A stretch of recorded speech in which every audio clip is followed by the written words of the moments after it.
Sa one-on-one interview sa ABS-CBN Butuan kang Agusan del Norte Governor LP Jan Amante, iyang giklaro nga walay nahitabong pag-aresto kaniya. Let me clarify, that is one sayop nga statement nga nibutan dito which alarmed even my family, no. I was there with the other co-accused nga taga Capitol, si Celso Perez ug si Bingkay Yi, and my staff was also there. We were not arrested. We were there to attend the hearing, no. Ni-attend ko dito because we filed a motion for reinvestigation. Motion for reconsideration and reinvestigation.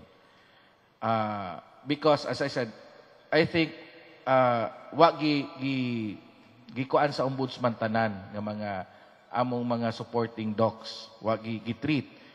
So I will not just delve on the supporting docs, but that's the purpose of our motion for recon. Because Gani sa pagsaysay sa gobernador, wala kini nasayod nga doon na day kini warrant of arrest nga gi-issue niya tung Hunyo 22. Hinungdan sa pagpiyansa sa 90,000 pesos. Wa mi kay bawo yun. In all honesty, because the warrant was issued June 22. So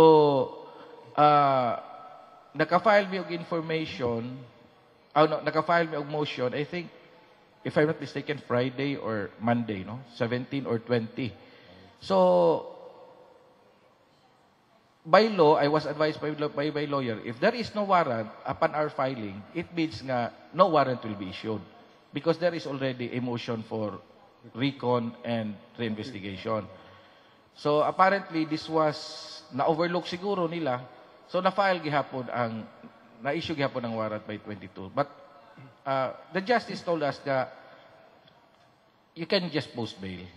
Admitado si Governor Amante nga labing naapektuhan ang iyang pamilya, humani gawas ang report sa gingong pag-aresto kaniya. Well, of course, my father was bothered. It's just pretty normal for a father to be bothered, no?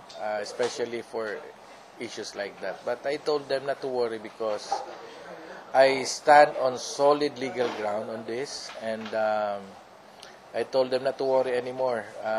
Let me do the worrying because I'm the governor. Niadtong Hunyo 23, daanang ni komento ang mga opisyal nga dili kwarta sa kaban sa gobyerno ang hugat hinungdan sa kasong graft and corruption kung dili may tungod kini sa iyang gipang-issue nga ore transport permit sa usa ka mining company.